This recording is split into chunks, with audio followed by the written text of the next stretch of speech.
Hey, Case, did you know that there's a new Chevy Trax in town? Yeah, brand new 2024 Chevy Trax. And in this video, we're going to tell you, well, more than everything you ever want to know. But before we get to that, let's just listen to a word from our sponsor. It took a while to get up here. We started out around 1959. But we didn't do all that just to get here. We did it to give you a truck that'll take you anywhere. This is the new Nissan. All right, Case, we've got a new Trax. So yes, Chevy Trax will continue carrying on the torch of Chevrolet's entry-level crossover. But what's different about it? Yeah, there's a few interesting things here. I think the most interesting thing right off the bat is that they've made this a lot bigger, which is always a trend. Every time they design a new vehicle, they make it bigger, but significantly so. So this is a 6-inch longer wheelbase, 11 inches longer overall, and 2 inches wider, but they did make it 4 inches lower. So it's a little bit more of a sleek profile. But the funny thing is now the Trax is size-wise bigger than the Trailblazer. Yeah, it sits between the Trailblazer and the Equinox, and Chevy says the cargo capacity has also increased by nearly 12% over the old Trax, and that means at least 54 cubic feet, roughly the same as the Trailblazer. Yeah, which I suppose is always why they make these vehicles bigger, so they can say, we've got more legroom, you've got more cargo capacity. And actually, the cargo capacity at 54 cubic feet is round about the same as you get in the Trailblazer. Yeah, which is pretty amazing for a car that is actually providing you with 3 inches more legroom than the old Trax and about 39 inches also closer to the Trailblazer. Yeah, and then one of the things that does differentiate this Trax from the Trailblazer is some of your powertrain options. So no longer can you get the Trax in all-wheel drive form. They're front-wheel drive only, but... That's big. Yeah, that is big. The Trailblazer you can get in all-wheel drive. This, only front-wheel drive. So I guess that's part of it being a more entry-level vehicle. Yeah, I guess that's how they're kind of, putting it in the market so that it doesn't directly compete with the car that used to be probably a little bit bigger than this thing now. So they just gave it front-wheel drive. So for all of you living in places like me and Case in Colorado, it's going to be a little challenging in the winter. Yeah, I mean, front-wheel drive is doable, but all-wheel drive is kind of ideal. So what's the engine, dude? So you get a 1.2-liter turbocharged 3-cylinder, which is, is not a headline in itself, but 137 horsepower, 162 pound-feet of torque. So that's probably one of the more controversial points because the old 1.4-liter turbo made 155 horse and 177 pound-feet torque. So it's less powerful now. Yeah, and especially now that Toyota has come out with the GR Corolla, which has a 3-cylinder that puts out 300 horsepower. Yeah, which is crazy. Yeah, this seems a little weak sauce, but I'm sure the fuel economy will reflect that, which I don't think we actually have yet. But let's keep going. I don't think they've gotten that yet. Let's keep going. Let's talk about the automatic transmission. What do you get? Yeah, so you actually get a 6-speed automatic in this, and that's instead of a CVT like what you get in the 1.2-liter Trailblazer. So you can get the same engine in the Trailblazer, but in this, you're not getting a CVT. Although it's kind of pros and cons with the two of these. You can't, in this, get the larger 1.3-liter engine that you can get in the Trailblazer. All right. Before we get to pricing, which is on page 2 of Zach's notes, thank you, Zach, for these very comprehensive notes. Very comprehensive. What do you think of the styling? Oh, man. Well, I saw this picture. I was wondering why we had a photo of the Equinox up there. But no, that's the Trax. So the Trax, the Equinox, and the Blazer at this point all look pretty similar, but that's not necessarily a bad thing. Yeah, and it's interesting. If you look at the lights, right, the long kind of squinty ones, those aren't the headlights. Those are the daylight driving lights. The round, smaller ones below it are actually the headlights. That style trend continues to be very popular among the automakers. Yeah, I would say it's a sharp car, though. It's got good proportions, good styling. I think it's better looking than the Trax that it replaces. All right, so their case are going to be 5 different trim levels. I'll tell you the trim level. You tell me how much it costs, okay? So there's going to be the LS, the entry level. Yeah, that's $21,495. Okay, next up is the 1RS, which is $23,195. Then the LT, $23,395. 2RS, the $24,995 model. And finally, this is interesting, the Active, spelled ACTIV. Yeah, as Chevy likes to do, and that's $24,995. But just because it says Active doesn't mean it's it's all-wheel drive. Now, keep in mind the price includes destination but excludes taxes, dealer fees, etc. And I got to say, dude, $25,000 for an Active is still very affordable, given that the average new car price now is in the $40,000 range. Yeah. So I'm pretty impressed by these prices.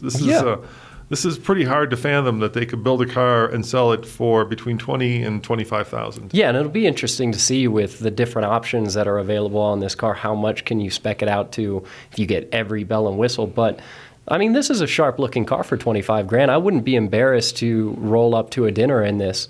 So it's an affordable car and nothing to be ashamed of. So what people may be wondering at this point is, what do you get? What standard features? So let's go through those. Yeah, so you get a redesigned interior, of course. It's got a revamped center console, and that's really nice because I think GM Interiors have been making good steps. I agree. And just getting better and a little bit less cheap feeling. Yeah, we both had the Silverado Trailblazer and then the ZR2. Yeah. And the interior on the ZR2, the latest one, was so much nicer. That was a huge jump. Yep. What else do you get? You also get LED headlights, of course, four-wheel disc brakes because, at this point, if you don't have four-wheel disc brakes. You know what car doesn't have four-wheel disc brakes? What's that? Tommy just did a video on it. It's it's an electric car. I'll give you a hint.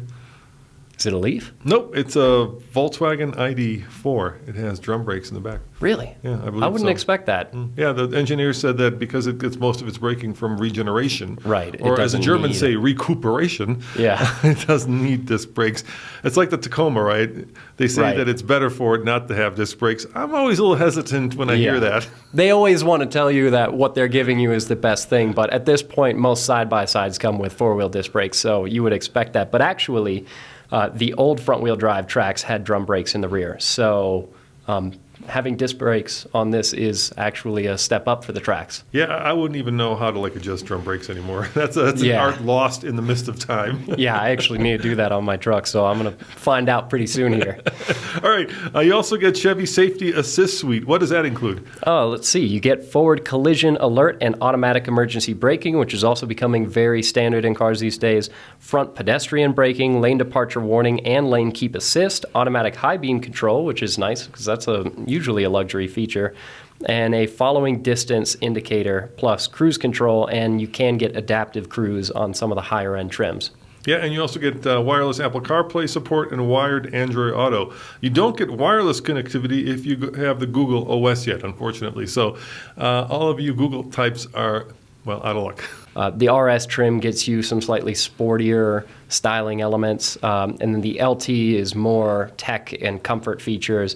And then the Active model gives it a more rugged look. And it's the same price as the 2RS trim. You know what's funny? Not only do they spell ACTIV, but they do it all in caps. Yeah, for you to know just how active it is. Case, I think you're super active. Yeah, but not with an E, just in caps. Yes, you mountain bike, you climb. I think this is one for you. Yeah, perfect. All right, what are some other notable features? Yeah, so back to wheels, you get the 17-inch wheels on the LS and the LT, but if you step up to a 1RS or an Active, then you get 18-inch wheels and then 19-inch wheels on the 2RS, which makes sense. That's the most sporty. So a little bit bigger wheel there. So this is pretty cool. Remote start standard on the whole range except for the base LS. Yeah, which is nice. Again, we were talking about vehicles for here in Colorado. If you live in a cold climate, that remote start is so nice to have. It is. And then, of course, so are heated front seats and steering wheel and outside mirrors are standard on the 2RS. And Active, I mean, it's we'll just call it Active. Active minus E. How about that? Yeah. And an option on the LT. Heated front seats and mirrors are an option on the base model. Wireless phone charging an option on the LT2RS and Active minus E. Wi-Fi hotspot capability requires OnStar and Active with an E AT&T data plan. How about power adjustable driver seat? Yeah, that's only on our favorite Active model. Minus the E.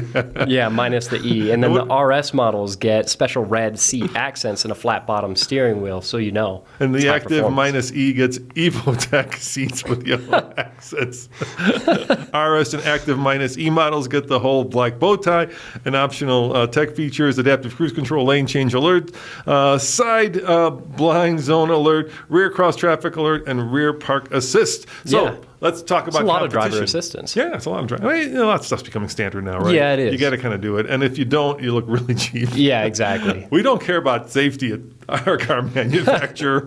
Yeah. We only care about selling cars. Becoming standard, but that's nice to see that many features. It's pretty good. If grandma slams into a pickup truck because we didn't provide her with rear cross traffic alerts, You're going to get some flack. yeah, exactly. Yeah, so competition, like you were saying, because this is front-wheel drive only, its main front-wheel drive competition would be the Nissan Kicks. Yeah, which is, the one below the Rogue, I believe. Yeah, So and when it's was the Nissan. last time they updated the Kicks? It's been a couple of years now, I believe. Yeah, or could be last week, I don't know. At this point, yeah, it's not hard to keep a finger on the pulse of what the Kicks is doing. To But be honest, yeah, I'm not up on my Kicks news. yeah, presumably this is going to be a much fresher option than the Kicks. All right, what about other rivals with all-wheel drive options? Yeah, which is a big perk to have. So the Toyota Corolla Cross, that has the option of the getting all-wheel drive. Technically, you could say the Toyota CHR. Vehicles like the Honda HR-V, the Mazda CX-30, Hyundai Kona, or the Kia Seltos, which those are pretty good vehicles. I like the Seltos. Yeah, my mom just bought the Venue, which is front-wheel drive only, but it's considerably smaller than the Trax, especially this one. Yeah, and then also things like the Jeep Compass and the Volkswagen Taos. Yeah, okay. It's likely that most folks are going to cross-shop this against the Trailblazers, though, so why would you buy one over the other? That's a good question. So the Trax is going to be a little bit less expensive, and if you don't necessarily need all-wheel drive, like for us here in Colorado, if you're going up in the mountains, you want all-wheel drive. For sure. If you're here on the Front Range around Denver, Boulder, even we could get away with front-wheel drive. And snow tires. Yeah. If you have snow tires, you can get away with front-wheel drive in an area like Denver, Boulder, where we are here. And they are similar on size, the Trax and the Trailblazer. But now the Trax is a little bit larger, except it's shorter. The roof height isn't as much. So the Trailblazer is a little bit more upright. So the Trailblazer also gets a more powerful 1.3-liter engine and, of course, all-wheel drive capability. Now, the base price aren't that far apart between the two, but what's the but, dude? Yeah, so apparently Chevy says that they expect the real-world average transaction prices to differ by about $5,000 between the two cars, which is a lot, considering that, these start in the low 20s. So $5,000 is a big disparity there. Yeah, and we're not talking about dealer markup now. We're talking just about what the manufacturer's suggested retail price is. Having said that, dude, the economy is quickly changing. Used cars are dropping, and I'm seeing supply and demand start to match once again. Yeah. Just as the economy is going the wrong way. Must be frustrating for the car manufacturers. Yeah, you would imagine. Now, the Trailblazer tops out at around $32,000 for a fully loaded model.